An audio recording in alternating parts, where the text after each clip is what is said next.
Du jamais vu dans toute ma carrière en ressources humaines. Ça, c'est du lourd, les amis. Alors là, si vous voulez écouter toute l'histoire, restez connectés juste après le générique.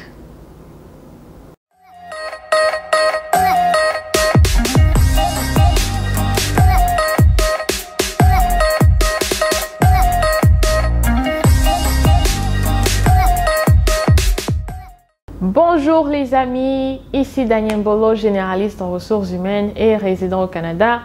J'espère que vous allez bien.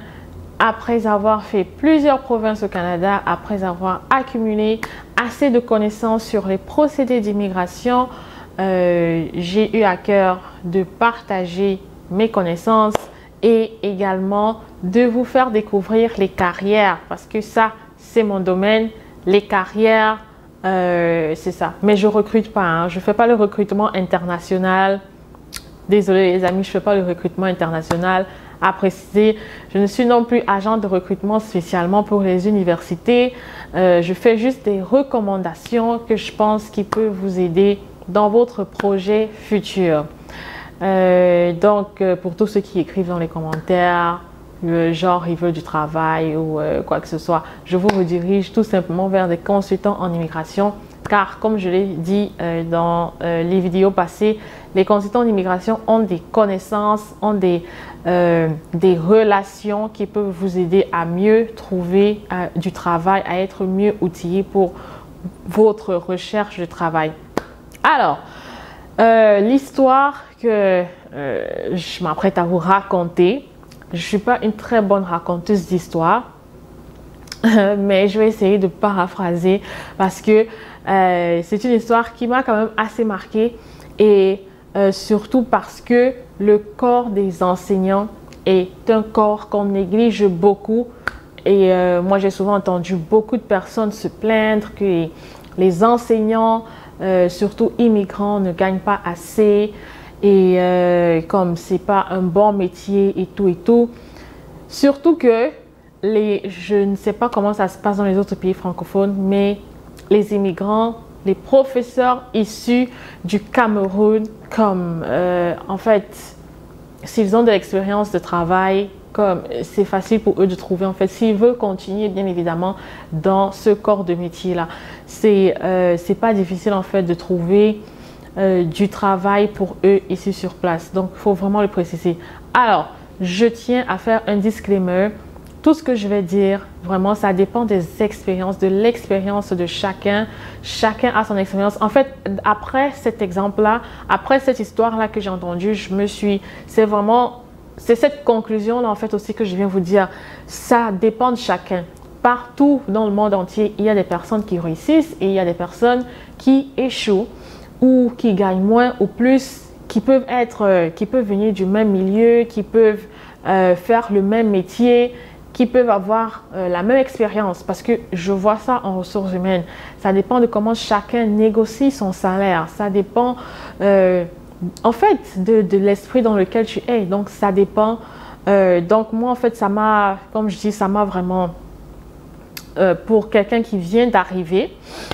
C'est une personne que j'ai rencontrée venant du Cameroun qui a près de 10 ans d'expérience. Donc, à ne pas négliger, 10 ans d'expérience au Cameroun en tant qu'enseignant des lycées. Donc, il est arrivé, lui, ça fait quand même 6 mois, 6 à 8 mois qu'il est arrivé. Et après avoir fait son équivalence, parce que comme je dis, les enseignants, ils font partie d'un ordre. Après être arrivé 6 mois, 8 mois, parce que généralement, pour que ta profession soit reconnue, et je vais le détailler aussi pour d'autres professions, pour que ta profession soit reconnue, ça prend généralement entre 18 mois et 24 mois. Donc ça, c'est ce que, surtout pour les médecins, je sais, mais les médecins, les avocats et les comptables, c'est ça, ça prend quand même généralement 24 mois. Mais pour cet enseignant-là, ça a pris 6 mois. Alors, j'ai souvent entendu que les enseignants pouvaient gagner beaucoup et qu'ils avaient de l'équivalence. Mais je pensais que l'équivalence, ça prend beaucoup de temps, comme je vous dis. Mais en 6 mois, il a eu un emploi qui pouvait déjà payer comme près de 100 000 $, comme je l'ai dit dans le titre. Près de 100 000 $. Et tout ce que je veux vous dire, c'est que c'est possible. C'est possible parce que moi aussi, j'étais sceptique. Moi aussi, avant, j'étais sceptique, surtout pour le corps des enseignants parce que j'avais déjà cette idée-là que c'est vraiment pas possible. Parce que déjà, même les enseignants canadiens se plaignent que c'est un métier qui ne paye pas bien. Il faut forcément avoir le doctorat pour avoir un salaire à 6 chiffres. Mais il n'a pas de doctorat. On a juste reconnu en fait on a reconnu son expérience internationale. C'est ça en fait. Ce qui se passe généralement aujourd'hui, parce que c'est vrai que beaucoup de choses ont changé. Je dois avouer que beaucoup de choses ont changé. Parce qu'avant, on demandait l'expérience canadienne. Ce qui faisait que même ces personnes-là qui font partie d'un ordre, arrivaient ici et faisaient des boulots qu'on dit minables ou des petits boulots pour avoir l'expérience canadienne. Mais aujourd'hui, beaucoup de choses ont changé et on considère l'expérience que tu as eue même dans ton pays. Mais c'est juste qu'il faut prouver en fait. What can you do? Vous savez, on te demande qu'est-ce que tu peux faire, qu'est-ce que tu sais faire. Même si c'est dans ton pays, tu ne vas pas juste dire avec la bouche, tu seras appelé à être, on juge le maçon au pied du mur, à faire tes preuves et tout. Et c'est là qu'ils sauront si tu as menti ou pas. Si tu connais fake it, très bien, tant mieux pour toi. Mais si tu ne sais pas fake it, que tu as juste appris un speech que tu as donné pendant l'interview et qu'au moment de produire des résultats, ça ne donne pas, ils sauront. Donc, c'est ça en fait. Donc, pour vous dire que c'est l'expérience. Si vous êtes sûr d'avoir de l'expérience, vous n'avez pas besoin de reprendre vos études. Alors, recentrons-nous sur les enseignants par exemple. Donc, quand vous arrivez, si vous avez de l'expérience, je le dis bien comme après 8-10 ans, chez les enseignants, ton salaire peut arriver à 100 000 $. Vous voyez, c'est là que j'ai compris que les jeunes Canadiens diplômés en fait se plaignent parce qu'eux, ils viennent de sortir de l'école. Ils viennent de sortir de l'école et ils s'attendent à avoir un salaire de 100 000 $ justement, juste après les études. Vous voyez? Donc, l'avantage de mon ami immigrant là, lui, son avantage, c'est qu'il a commencé, il est sorti de l'école normale tôt et il a enseigné pendant longtemps. Et aussi, il ne faut pas oublier que l'enseignement, c'est généralement la passion. C'est généralement la passion. En tout cas, j'ai été très contente pour lui. Surtout qu'on dit que c'est pas facile quand tu viens d'arriver au Canada et tout et tout. J'espère qu'un jour, surtout s'il suit cette vidéo, j'espère qu'il pourra venir nous partager son expérience. Ouais, pour encourager vraiment les gens parce qu'il y a beaucoup de négativité, que ce soit sur le Canada ou d'autres pays. Il y a beaucoup de négativité. Mais si je peux dire quelque chose, c'est que la récession, elle est partout. Elle est partout. C'est pas seulement au Canada, parce que certains disent l'économie est en train de baisser, ça va et ça monte, ça fait ci. Mais c'est partout. Peu importe dans le monde entier, le coût de la vie est en train d'augmenter par rapport au salaire qui n'augmente pas forcément. Donc, faut juste vraiment repenser à votre carrière future. Qu'est-ce que vous voulez faire? Quelles sont les possibilités avant de vous engager dans un projet d'immigration? C'est ça en fait. Donc, pour ceux qui sont vraiment dans les métiers qui font partie des ordres, bon, je veux dire, ils ont déjà au moins quelque chose, ils savent que non, ils vont arriver, ils vont continuer dans le même secteur. Pour certains, c'est plus facile pour certains que pour d'autres. Mais c'est la vie, ça, comme l'économie, c'est important partout, quoi. Donc, c'est la vie, ça va et ça vient. Parfois, ça peut monter ou ça peut baisser.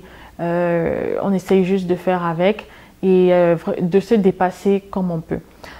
Donc, pour ceux qui sont peut-être déjà enseignants dans leur pays et qui suivent cette vidéo, alors, juste pour parler un peu, parce que je ne connais pas la procédure en détail, mais juste pour parler un peu d'après mes recherches, c'est genre, Parce que comme je dis un ordre, ça veut dire que c'est réglementé. Donc les enseignants et les conseillers pédagogiques, oui, c'est réglementé. Donc ça veut dire que c'est, on appelle ça l'ordre. Donc vous tapez sur Google par exemple, que vous soyez déjà arrivé. Alors, il faut préciser, hein, il est arrivé en tant que résident permanent. Donc ce genre de choses, c'est vraiment possible pour les résidents permanents. Quand vous arrivez en tant que résident permanent, c'est souvent un peu plus difficile quand vous arrivez en tant qu'étudiant international, bien évidemment, parce qu'il faut d'abord finir les études, avoir le permis de travail et puis passer à la résidence permanente. Donc, si vous arrivez en tant que résident permanent, c'est possible. Si vous avez de l'expérience, je dis bien l'expérience qualifiée, que vous savez que si on vous place au pied du mur, vous allez prouver votre expérience, c'est possible. Mais c'est pas aussi juste la bouche, parce que ce que j'ai appris, c'est que après avoir appliqué à l'ordre, il y a un ordre dans chaque province. Donc vous tapez ordre des enseignants Ontario, ordre des enseignants Québec, ordre des enseignants, peu importe la province où vous serez. Chaque province a son ordre. Après avoir appliqué, alors là, je pense que on envoie un email à l'institution de ton pays, au ministère de ton pays. Donc, pour les enseignants, le ministère de l'Éducation secondaire. Donc, on envoie un courriel là-bas. Ce sont eux qui doivent confirmer. Ils doivent confirmer que vous étiez en service ou que vous êtes toujours en service. Alors, c'est pas moi qui le dira, mais on sait que pour que les choses, pour que ça avance un peu vite, il vous faut des relations. Donc, j'espère pour vous que vous avez des relations au ministère de l'Éducation secondaire ou au ministère de l'Éducation supérieure, dépendamment dans quel ministère vous êtes, ou ministère de l'Éducation de base. C'est ça, parce qu'il y a aussi, c'est la même chose hein, pour ceux qui enseignent au primaire. C'est la même chose, genre le même parcours. Et vous devez avoir des relations dans le ministère de l'Éducation de base pour faire avancer votre dossier. Donc, c'est ça. Lorsqu'ils reçoivent ce courriel, c'est ce ministère-là qui doit confirmer. Et apparemment, dès que le ministère confirme que vos années de service, depuis combien d'années vous êtes en service, dès que le ministère confirme, eh ben, bingo! Bingo! Vous êtes maintenant, vous allez faire partie de cet ordre. Je pense que ça a un prix. Genre, il faut renouveler chaque année pour être capable de travailler dans la province où vous serez en train d'habiter. Mais le prix est minime par rapport à la carte que vous aurez, quoi, qui vous permet de travailler partout où vous voulez, quoi, et de prouver votre expérience. Donc, je dis bien, deux choses que je précise encore pour la fin, c'est que la personne est arrivée en tant que résidente permanente et également, elle a près de 10 ans d'expérience de travail. Si vous suivez toutes mes vidéos, comme je l'ai dit, moi je pense que c'est plus difficile juste pour les médecins, comme ça prend plus de temps. Bien, on ne dit pas que c'est impossible, mais ça prend plus de temps pour les médecins. Mais pour les autres ordres, je pense que c'est possible. Il y a des histoires à succès chaque jour. Moi, je me ferai un plaisir si je rencontre des personnes de ces ordres-là qui ont pu le faire et qui pourraient être une inspiration pour vous. Alors, nous voulons être des inspirations pour vous, pour votre parcours. N'hésitez pas en commentaire si vous avez une question à me poser. Comme je l'ai dit, n'oubliez pas, on se retrouve sur ma chaîne, ma nouvelle chaîne WhatsApp. Tous les commentaires, tous les liens où vous pouvez me rejoindre sont généralement dans la barre de description sous cette vidéo. Ne l'oubliez pas. Merci de continuer à m'encourager. Bien souvent, les gens oublient de liker. Les gens oublient de liker, je suppose, parce que vous êtes captivés par le contenu. Mais dites-moi en commentaire. J'espère que toutes les ressources que je peux donner sont utiles pour vous. En tout cas, le petit nombre qui nous encourage, on fait avec. Il y a également mon groupe sur YouTube où j'aide les personnes qui ont besoin d'une aide personnalisée en fait pour les lettres de motivation, pour les lettres de projet d'études, de présentation de projet d'études ou encore des questions spécifiques, quoi. Mais généralement, faire une demande de permis d'études, c'est pas mal facile si vous suivez toutes les instructions sur le site de l'immigration. Et je suis sûre que tout ira bien par la grâce de Dieu. Merci à tous ceux qui ont suivi cette vidéo jusqu'à la fin. On se retrouve dans l'une de ces plateformes. Et portez-vous bien. D'ici là, à bientôt et bye bye.